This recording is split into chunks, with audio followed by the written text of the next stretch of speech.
Good day, and welcome to episode 56 of the Aaron Wayne podcast. Oh yeah, you know, when I was in high school, I played football. I'm not trying to brag. I'm not trying to start this whole podcast off with a bit of bragging in your face, but I played football. And you know what your boy's number was? It was 56. No big deal. In fact, the guy that I took the starting position from, his number was 56. Next year, I got his starting position. He was still on the team, and coach said, "Richards, what number do you want?" I said, 56. And then I sort of looked over at homie. Not like glaringly at him, but, you know, he knew what I did. What a jerk. That's really mean. I probably shouldn't have done that. If you listen to the last podcast, I was talking about becoming a father and types of masculinity, and that's the type of masculinity that football creates in young men, is you steal a man's number and then glare at him. Yeah, man. So, hope you guys are doing well. Something I said to I was editing my previous podcast, and I was listening to it and like cutting it up and getting it ready, and one of the things that I forgot to mention in the last podcast is subscribe to the podcast. If you're listening to it, subscribe. Throw in a 5-star review. It's much appreciated. It helps this thing grow. I looked at my Squarespace, which is my website, and it's the numbers. It's kind of weird to look at things growing, but I just want to keep it growing. And if you're listening to this on Spotify or a podcatcher, give me a sub on YouTube. I want to grow the YouTube a little bit because I like making these videos and I like editing and cutting things up. But the audio version, I guess that's probably typical. The audio version is much bigger in all formats. But enough about the podcast. How you doing? I hope you guys are doing well, man. I'm at the house by myself today because my lady is at a pool party with some of her teacher friends.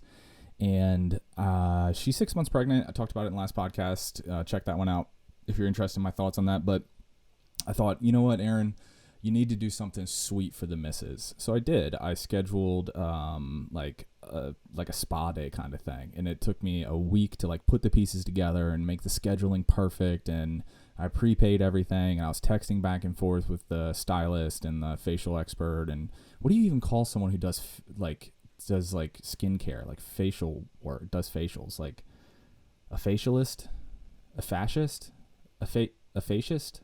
I don't know. So I was texting back and forth with them, and then got back from teaching some early morning yoga this morning, and I said, listen here, little lady, get your party shoes on because I'm taking you somewhere. And I told her where we were going. I was going to take her to breakfast first, and then I get a text message from the from the fascists, and she goes, just wanted to make sure you guys are ready for your appointment tomorrow. And I was like, damn, it's tomorrow. So Katie had to put her pieces back together for this little like teacher pool party thingy that's happening right now. But yeah, man, that's interesting. It's super interesting, and you know that it is. I just wanted to talk about it because I felt like a bit of a goof. Like you try and do something sweet, and then you just a small detail, you get the day wrong. But we're gonna do it tomorrow. I'm gonna take her out to eat and treat the lovely missus like the lovely missus. So do that. Hopefully you guys have somebody in your life that you can do that sort of thing for, and if not, just do it with a stranger. You know what I mean? Just like walk up to a stranger and be like, hey, I got a whole spa package set up for you, but don't tell them that it's today and then it's actually tomorrow, because then they'll be like, what the hell, like I didn't even ask for this, I don't even know you, do you work here? You know, you could do that, you don't have to do that. But yeah, man, I don't have internet right now, which is like, dude, are we ever going to talk about how internet companies have a monopoly? We thought about that. I have nobody that I can. There's no price that I can't battle this by finding a more inexpensive service in order to do the internet stuff. It's 2022, man. Can't get a couple of another ISPs. You know, if you're not in the know, ISP is Internet Service Provider. But it was supposed to get set up next Tuesday, and your boy greased the wheels a little bit. Not really. I was just really sweet to the lady on the phone.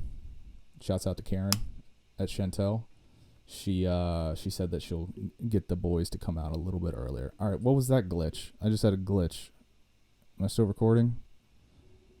Yeah, I'm good. Yeah, man. So I'm gonna get internet, which is super exciting. How do you live without internet? Oh, I just finished this book. I talked about deep work a couple episodes ago, but I just finished this book, audio book. Not to brag, but I can also listen to books as well as read the words on the page. And it's called Stolen Focus by Johann Hari, who's this British dude, and it talks about how we are just like, we can't focus. We can't, what is this? Do you want to use, no. Oh, that's why it's doing it, because I keep opening and closing my AirPods. Okay, so stop here. Stop fidgeting. I got a knife that I keep on my desk to, like, open letters. And maybe I could do fiddle with no, don't fiddle with the knife. Put it away. You're being weird. Okay. Put it away. Everybody calm down. The hell was I talking about? Oh, Stolen Focus, ironically. And talks about all the things that we know are stealing our focus. The social media, the internet, all these different things, but some of the things that you don't really think about that also steal your focus, such as lead, environmental pollutants, and I forgot the other things because I was listening to it. And I don't think you understand books as well when you listen to them. Also, what I do when I read a book is, like, I take notes in the book and then I put them all, like, when I have a quote or a fact or something, I have like a stack of like 6 books right underneath the camera right here in front of my terminal, which is right in front of me. I stack them up and then I sit down and just like fill note cards like with quotes and things that I think are useful for, my teaching or writing or anything like that. And then I just keep them in boxes. So I learn what I read much better than listening to it. But I figured it was better to do that than to just listen to, like, you ever listen to motivational clips on YouTube? Don't lie to me. You know you do. Sometimes I do. Typically, it's the days that I wake up late and I want to, like, get mad at myself for sleeping in. And, like, sleeping in, dude, it's like waking up at 8:30. You know what I mean? But I wake up at 8:30 during the summertime. I'm like, oh, Aaron, that's good to know. You're a bum. And I have negative self-talk about that. And so what I'll do is I'll listen to some YouTube videos of David Goggins, who's a Navy SEAL. And he's like, you guys stay hard. He's like running. The best, dude, is when people on YouTube will troll. Troll's not the right word. They'll like sort of mimic and make fun of these characters, these motivational characters like Gary Vaynerchuk and, David Goggins, all these different guys that are out there on the internet, like trying to like spread good vibes, I guess, but also like they're just cheesy. Like, if you have self-awareness, like I try to have self-awareness. I know how cheesy and goofy and silly I am. And they'll just like rip these people apart. And those are really funny when they're, so that's a fun story. Did you like the story? I just keep getting distracted by all the books that I have on my desk that I need to pull notes out of. I probably should clean my desk before I do this. I said last podcast at the end, in fact, I think I've said in several podcasts, like, I should be taking this more seriously, especially as like it grows and people are listening to it. And not to say like, I'm not making 1 red cent. What does that mean? Is that a racist thing? Oh God. I don't know the origins of that. You never know these days. But I'm making no money on the podcast. And I don't really think I want to or necessarily intend to. It's just something I do that's fun. And it's not, when I say like it's growing, it's not like crazy. It's not crazy. You're still you're still cool. You know what I mean? Before it gets massive. You'll be able to say, like, maybe I should sell an NFT. Like, sell an NFT and be like, yo, you get it now. You know, you buy this NFT for NAT? What is that? National Association of Dragon Food. I don't know. Buy this NFT, 1 ETH, which I think is like $1,600 right now. Dude, the crypto market. This is real fun when someone gets a podcast and then they start looking at crypto on their cell phone. Hell yeah, we had a bit of a rally today, boys. Yeah, 1 ETH is $1,483 at time of July 27th at 1:07 p.m. So, yeah, I'm going to sell an NFT so that when you buy it for 1 ETH, you'll be able to sell it for 20 ETH once the podcast is huge. And hopefully the ETH market doesn't fall apart. ETH is Ethereum. I think if you don't know. Yeah, I don't know if you can tell this, but your boy knows a little bit about the internet service provider, aka ISP, ETH, Ethereum. No big deal. Did you guys know SCUBA stands for self-contained underwater breathing apparatus? Surprised you didn't know that. It's delicious. But I said to myself, Rico, I said, you need to take this a bit more seriously. You should probably take some notes. And then I sat down, put everything together, and I was like, you know what, man? We're doing it live. We're going to do it live.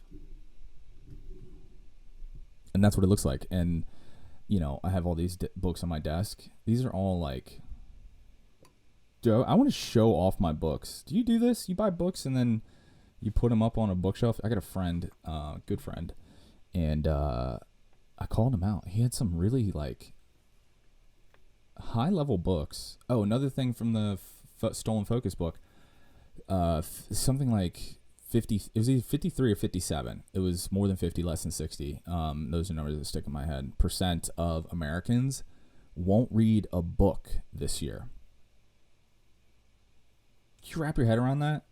So that means that half of you listening haven't read a book this year. I made a podcast like 4 podcasts ago. It said books are important was the title of that one. And, you know, I could have written this book that Johann Hari wrote, and I probably should have. Maybe he listens to the podcast. I don't know. But, yeah, man, I think that we lose focus because we don't sit down with it for a sustained period of time and do something, because all of our information is sort of like junk food, bite-sized information. And I'm trying to, because I read Deep Work by Cal Newport. This is like the list of books that I read recently. And, like, I just want you to know that your boy reads. I'm in that minority of Americans who actually read books. I read Deep Work by Cal Newport, and then I listened to Stolen Focus by Johann Hari, and then I started Behave by Robert Sapolsky, which is dense, and it's a challenging book. So it's like I found something that is interesting enough that it holds my focus, and it's really well written with a real interesting, humorous, playful voice of this guy Sapolsky. If you don't know him, he's a Stanford neurobiologist, and just YouTube, like Sapolsky lecture, and just watch some of his stuff. I've been tuned into this guy for like, I don't know, like 5-7 years, something like that. And he wrote a book called Why Zebras Don't Get Ulcers, which is about stress and cortisol and how that affects our bodies. But the book I'm reading now is Behave, which is about, the tagline is like, behave, the actions of people at our best and worst, something like that. And what I'm relearning is my understanding of how like the neurological process takes place, and how the more that we fire certain neurons, the more myelinated they get, meaning like the more easily simplified electricity passes through those neurons, which means they fire more easily. Well, so, you know, I'm in combination of these 3 books, and you never know how like your books are going to like tangle themselves up into a conclusion. But the conclusion I've come to is I'm wasting so much of my life using these forms of media that are pulling my attention, and I'm not even like, it's not even as if I'm addicted. Well, I guess we're all sort of addicted to these technologies, but I'm not on my phone 24/7. I'm not the type of cat that I go out to dinner with friends and I'm like on scrolling through Facebook or Instagram or whatever. And I live a fulfilled life with my partner and my family and my friends, but even within, and I have my hobbies and interests. I have my career, and I have I teach yoga, which is like a side career, and like my life is groovy and I feel content. But what I'm realizing is that so much of our time gets pulled into these things, and you have some of the wealthiest people in the world in history that run some of the most successful entities, which are like the market cap of Google is like equivalent to that of Mexico or something like that, right? Those numbers that's not exactly right, but they're huge. They're huge companies, and they have the most sophisticated psychological understanding that the human species has ever had of human dynamics and the choices and behaviorism. And they're attempting to get you to stay on these platforms. So like, who's going to win? I'm not going to win. So I deleted all my shit, man. And the only way that I can get in on Instagram and YouTube, which are like those are the two that like really pull me in, is just YouTube, just have that playing, doing my work or dishes or whatever, or scrolling through Instagram and like sitting on the couch for 20 minutes. It's like, it's not like I'm losing all of my life, but it's like it's a chunk here, a chunk there, a chunk here. And when you're listening to something, like you're listening to me right now, like what are you doing right now? Could you turn this off? Don't turn it off, please. Please. No, but like if I'm honest with you, like I'm trying to do fewer podcasts, listening to fewer podcasts and YouTube videos and pieces of entertainment while I'm living my life, so that I can actually live my life. Because if I'm doing the dishes and I'm listening to a podcast every single time, then what I'm doing is I'm intertwining these two neural connections to one another, so that whenever I do the dishes and I don't have a podcast to listen to, I'll sit there and I'll look for if I've listened to everything, I'll look and look and look, and I'll waste 10 minutes trying to find something that's worthwhile. And then I'll pick something that's garbage and I'm not actually that interested in, just because I've like meshed these neural pathways together. And that doesn't seem like a good idea. So yeah, man, that's that. I'm trying to cut back on these things. Oh, what happened to the microphone? Here we go. I'm trying to lean back in my chair, trying to chill. Yeah, I'm cross-legged and I'm just chilling. There it is. No hands. School starts in a couple weeks. It's crazy. It's crazy how fast the summer goes. Crazy how fast the summer goes. We started watching Alone. If you haven't seen Alone on, I think they posted on Netflix, but it's like a History Channel show. That is a show that their editing, they definitely tried to like entice you through the commercial break that doesn't exist on Netflix. Yo, but did you hear this? I was listening to a podcast from The Economist. No big deal. That was my chair, if you heard that. Your boy listens to The Economist. And it was talking about how Netflix they've lost like almost 1 million subs in the last year, which is not good because they're 100% a subscription model, and they're going to start showing ads, which is the thing that drives me crazy about Hulu. And I was talking to a buddy, and I was like, yeah, dude, screw Hulu. I'm not into it, man. They show me advertisements. And he was like, well, I just did the math on a 30-minute show. If they show me 7 minutes of commercials and then I prorate that out, like I watch an hour or 2 hours of TV a day, that adds up to X amount of dollars an hour. And usually, like, is my time worth X amount of dollars? And I was like, listen, I just don't like that they do it. You're right. Is spending $3 more a month actually that big of a deal? No. But I don't like that they put me in that position. I don't like it. I don't think I'll ever do commercials on this. I don't think I want to read I don't want to read ads. Ugh. That sounds terrible, dude, to read ads. But if they gave me enough money, I got a baby coming, dude. Just renovated a house. I got student loan debt. Come on. Public school teacher. But I don't know when I ever do that. It sounds terrible. Read advertisements. And all of the advertisements that you hear on podcasts are all just so bogus. They're about like underwear and like, you know, like clippers for your genitals and like mattresses. Like, I don't want to sell mattresses. I don't want to be out here hawking mattresses at my listeners. Like, that's not cool, man.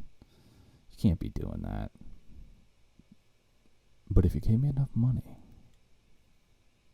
if you're just listening to the podcast, you didn't get to see that intense eyebrow raise, go to YouTube, subscribe to my YouTube.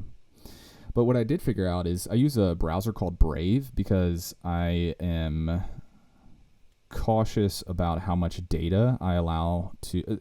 I'm cautious about how much data I create because who knows? Like, who knows how it's being used and will be used against us. And I'm not an evil person. I'm not doing evil things, but I just don't like the idea of the internet being used as a tool in order to more... No, I'm not. I don't want to use...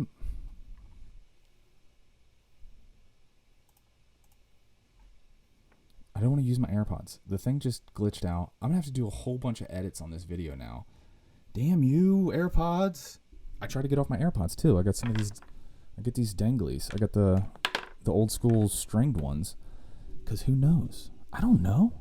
Is it good for us to be listening, like have these AirPods in our heads all day? So I bought some of the other ones. They're like $7 or whatever. Some of the old school danglies. Can't be good for you. Like they're emitting some sort of signal. It's right into your brain. We didn't evolve to have little radios in our ears. Ray Bradbury called it, man. I had a train of thought and I don't know what it was. So send me a comment or an email or something and tell me what I was talking about. But Ray Bradbury called it. Ray Bradbury wrote Fahrenheit 451 in the 50s, maybe early 60s, and he said something to the effect of like, you know, in the future, well, he didn't say this, but he was just like describing it through narrative. He's like, you know, people are going to be wearing little seashells in their ears all the time that they listen to shows. Like, and if you're listening to this on YouTube, like I'm holding up a little AirPod right here. It looks like a seashell, man. You put that in your ear, it's a seashell, bro. Bradbury nailed it. What was I talking about? YouTube. It's something to do with YouTube. Oh, Brave browser. That's what it was. So Brave is a browser that doesn't track you in any capacity, and which is awesome. They also have their own search engine so like things like DuckDuckGo and these other like alternative search engines that don't save any of your history, which is good because like your browser history and your data and all these things, like you own these corporations don't have a right to them. Even if you're just a normal person and you're just spending, like you're not like on the dark web buying illegal things, like that's not the point, and that's not what I'm doing either. But the fact that these corporations don't own anything about your choices, your brain, and your like interests and hobbies, they don't own it. And so, but these other alternative forms of search engines, they all just use the Google web crawler because Google has crawled like 30%, 40% of the web. Like they have the most search in their search. And then they have algorithmic ranking of how that search shows up to you. So, and you can see this, like you go, Social Dilemma talks about this. Like if you search, if you just put in climate change is, and then you don't fill in the blank, the suggested page will give you different fill in the blanks based on what it thinks you want to see. That's not good. So I use Brave browser, and they have tokenized advertisement. So they have a great ad blocker. Here's an advertisement. It sounds like an advertisement. It's not. It's like a thing I want you to know about. It's called Brave, and they have tokenized your the ads. So if you choose to see ads, then they give you tokens in a sort of like in a cryptocurrency sense, and those accumulate, and then you can tip those back to creators, right? So I linked one up with my YouTube page. I don't even know how to do it. Like I linked it up. I haven't even looked to see what it shows up like if I were to go to my YouTube page without being logged in. So I don't even know how you do it, but I like that idea.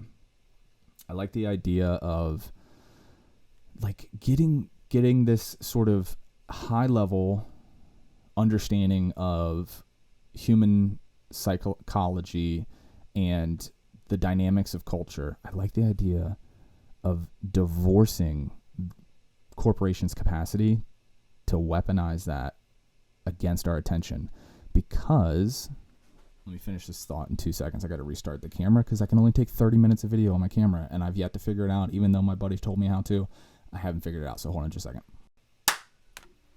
Okay, sorry for the clap. But I was just there. I was just in that thought, and I forgot what it was. It was something about not allowing corporations to monetize art. Oh, this was the idea. Siddhartha Gautama didn't know I was going there, did you? Siddhartha Gautama was a prince about 600 BC. And Gautama was shielded by his father, the king, from any hardships, challenges, problems, death, everything, sickness. He was just shielded from it in this palace. He had everything he ever wanted. And then he grows up and he becomes a teenager, and he goes out. Maybe this happened when he was a boy. I'd have to look back at the story, but you know, he goes out of the palace, and he's with one of his like handlers, whatever it is that princes have, and he sees sickness. He sees people, homeless folk. He sees just regular street people. He sees people getting sick. And he's like, "What's that?" And then the guy tells him, his handler's like, "That's sickness." And then he sees people marching and walking behind like a funeral pyre. Like in India, what they did traditionally, at least, is they would wrap people. They would put them on like kind of like a hammock, like you'd see like a World War II style hammock, and then they would carry them, and then they would like cremate them, but it was open air cremation, and it's traditional. And actually that's one of the ways that they've made scientific discoveries. I don't know, that's like a different conversation. But so Gautama sees this and he's like, what's that? Why is that person like wrapped up like that? And his handler says that's death. And so the Gautama is like, what the hell? He's like, what the hell, we die? I didn't know that. Nobody told me. I'm going to sip a coffee before I tell the rest of this story. You wait with bated breath while I sip this coffee for the rest of the story. Delicious. It's not cold. It's not hot, which is my least favorite type of coffee. I want it warm or I want it ice cold. That's suffering. First noble truth of Buddhism. Life is suffering. Deal with it, Rico. So Gautama goes out. And then he comes back to the palace and he's pissed. He's like, "Dad, like, well, you didn't tell me any of this. Like, people die, whatever. And his dad, it kind of goes back to the archetypal, like the Oedipal complex, right? Like the smothering mother from a sort of a Jungian archetype approach, where you want to protect your kids from life, and that's what happened to the Buddha. And the Buddha, Gautama at the time. He's like, I'm out, dude. Like, you guys have been lying to me. I have no idea. I want to go see what the world is. And so he goes out in the world and he lives like, with like basically in a shirt, no shoes, wandering around. He ends up linking up with a group of meditators, yogis, called the school of thought is asceticism, which is not like aesthetic, like I've cultivated a lovely aesthetic in my yoga or my podcast / office space. That's aesthetic, right? Ascetic is different. An ascetic is they They eat like half a bowl of rice a day, and they just sit and meditate and chant and throw like dust and fires and watch the fire plume with the dust, and like just like intense meditation. And so he goes through that approach and he's not into it. He tries other approaches. He's like, this one doesn't make sense. And then as the story goes, which you can approach however you want to, metaphorically, literally, or whatever, Gautama sits underneath the Bodhi tree, which they say, much like in Catholicism, they say like, oh, this is the shroud of Turin, right? This is the shroud that Jesus was wrapped in. And so there's all these like historical artifacts in world religions. So they have the Bodhi tree, which I think it's in India. I think it's in northern India, but you can Google that for yourself. It's this tree that's like legit, like a couple thousand years old, and it's a Bodhi tree. And apparently what happened is Gautama sat there in deep meditation. And I think it might have been one of these 40 days and 40 nights things, which I don't understand the like true meaning of 40 days, 40 nights. Cause like Christ was in the desert for 40 days and 40 nights. You have, biological processes that work on 40s, and like my wife, when she has her baby, it's supposed to be 40 weeks. So I don't know what 40 means, and I'm not getting hippy dippy on it, but it's interesting to see like connection between those things, between the biological rhythms and the stories and history of spiritual leaders. So he sits there for a handful of days, could have been 40 or 40 nights, not sure. And then he touches the ground, and just by touching the ground, apparently, boom, that's enlightenment. Boom, you're enlightened. And then he walks into town, and they start calling him the Buddha, which means the enlightened one. So I don't know what to do with that story, but the reason I started talking about this is because in 600 BC, when the Buddha was doing his thing, and I think that's also when, who wrote it? It's when Lao Tzu wrote the Tao Te Ching, 600 BC. A lot of the stories of the Old Testament, 600-ish BC. Interesting stuff, right? 600 BC was an important time in history. And those people who had these revelatory experiences, right? Noble truths of Buddhism. Life is suffering. Suffering comes from attachment.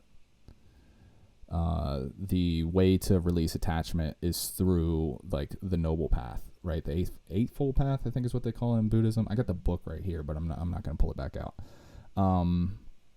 So those sorts of spiritual teachings, those lessons, right? The 8 limbs of yoga, right? Yamas, niyamas, asana, pranayama, all these dharana, dhyana, samadhi, all these different things that you learn in the yoga world, which was 5,000 years old. Not to brag, but Buddha, the Hindus got there first. But they had to trade these pieces of information orally first, through stories and apprenticeship and so forth. And then eventually they started writing stuff down. I don't think Patanjali wrote the sutras until, it might have been around 600 BC. I actually want to look this up. Hold on. Patanjali wrote the sutras, and that might have been a 600 BC joint too. But that was the first time that the sutras were ever put to paper. The practices of yoga. I'm not going to be able to find this. Not going to be able to find it because this was written by the sutras were, this book was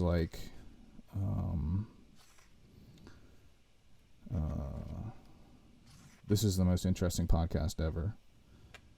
Man, I love this line though. This is my if I were to ever get a Sanskrit tattoo, it would be this: Yogas Chitta Vritti Nirodha. And it looks so pretty in Sanskrit, but that means yoga is the calming of the fluctuations of our mind. And I love that definition. Yoga is the calming of the fluctuations in our mind. That's Sutras Pada 1, verse 2, for all of you yoga nerds out there. But they wouldn't be able, so what I'm getting at, man, the reason I got into this trip for the last 10 minutes about these ancient teachers and philosophies and ideas is they didn't have social media. They had to pass it through Word, then through paper, and then what would we do if Buddha came out today and started posting stuff on TikTok? And what would Buddha do? Would Buddha just be sitting there? Because you'd scroll right past him. Do you know what I mean? You're not going to sit there and watch some dude meditating and be like, life is suffering. You'd be like, whatever. Watch this guy try to do a backflip on this dirt hill. See what happens. Like, you're not going to watch that. You're going to scroll right past him. And then the algo will prevent you from seeing other teachers like that. I'm curious. Like, audit your feed. Notice what the algorithm, not Hari, Johann Hari. This is, what is that guy's name? He wrote Sapiens. Noah Yuval Hari. Noah, you know what I'm talking about. It's something like Hari. The guy who wrote Sapiens, he said in Homo Deus, which was his book after Sapiens, he said that these algos are going to get to learn us better than we know ourselves. And the example that he gives is like growing up, he didn't know that so this is the writer talking, but he's like, he didn't know that he was gay, but if you had an algorithm that was noticing how long you pay attention to this photo versus that photo as you're scrolling through Instagram, it might have, like, with 74% certainty, they might know your sexual preference before you even know it. Do you know what I mean? Like, when you're a kid, I don't know what that experience is because it's not my experience, but, you know, when I'm 10 years old, I'm not really thinking about those things, but I might have been, like, you know, noticing girls and women more at 10 than I was noticing boys to men, with a little bit of East Coast style. And if the algo knows that before you know it, like, is that okay? You know what I mean? So audit your feed, because the algo probably knows you better than you think you even know yourself. I got on TikTok and I was like looking, when I first got on TikTok, it was just random stuff, and then somehow it figured out that I like renovation videos, and I like when people build stuff with hand tools, like do hand tool carpentry and build coffee tables and shit. Like, I didn't even know that I liked that, but I loved it. Apparently TikTok's terms of service are atrocious. Like, apparently they're really bad. Like, they can track keystrokes that you make on the device that you have the app, and on devices and on other devices. So if I have my iPhone and my MacBook linked up and I don't have TikTok on my MacBook, TikTok can still pay attention to my keystrokes. I'm deleting it right now. I think I already deleted it. I deleted it when I did like a batch delete of stuff the other day. If the Buddha were to show up today, we wouldn't be able to find him because there's too much noise. And we're not paying enough attention. That's the punchline. And so when it comes to focus, we have to regain our focus, because these problems in culture. So in Stolen Focus, Johann Hari says, you know, there are lots of problems in the world, right? But if you are driving home and there's mud on the windshield, it doesn't matter what obstacles are in your way. The first thing you have to do is get the mud off the windshield, because then you won't be able to see, you won't even see the obstacles as they come to you. And I think that's such a perfect analogy of the world that we're currently living in. We have all of these issues that need to be contended with. Social issues, environmental issues, political issues, economic issues. You know, I can rattle off examples from each, and I have in the past. But I do know this: if we don't clear the mud from the windshield, we're not going to be able to see those challenges. James Baldwin said, "Not everything that can be faced can be fixed, but nothing can be fixed until we faced it." And I think that's true. Yeah. James Baldwin was such a badass, dude. There's a really good YouTube video of James Baldwin. He's somewhere in Europe. I think in England, which England doesn't want to be part of Europe anymore, but whatever. I'm an American. And that's Europe to me, boy. But, yeah, so he's doing this thing. He's doing like a lecture. Might have been a debate, but just YouTube James Baldwin, England. And that clip, man, I was like, I'd seen that before I knew who he was as a writer. And then I wrote The Fire Next Time. And then I got hooked on that guy for a while. I just like started listening to his stuff, like everything I could find. He did like a couple of late night shows, whoever the late night guy was in the 60s and 70s when he was kicking it. And so like you could see like the pain in this guy's eyes and the love that he has in his heart and the confusion that he has about the world. And the language he uses to articulate those complex parts of his personality, it's inspiring to see that the human capacity for attempting to understand this experience. And I know this: if we're on Instagram all day, even if it's 10 minutes at a time, we're gonna miss it. We're going to miss this life. We're going to miss this experience. So get off your phone, man. And if you kept listening to the podcast after I told you to turn the podcast off, bless you. But ask yourself, what are you trying to distract yourself from right now? And maybe you should pay more attention to it. Because otherwise, we're not going to know when the Buddha shows up. And what I'm trying to tell you guys is I am the Buddha. That's me. I'm the Buddha. Not really. Just kidding. I would never say that. It seems like sacrilegious and offensive. That's not what I'm trying to do here. Hit me with a like, subscribe, comment, 5 stars. 5 stars. Give them to me. All right, guys. I hope you're doing well. Hope you're finding peace. I'll see you guys on the next one. Peace.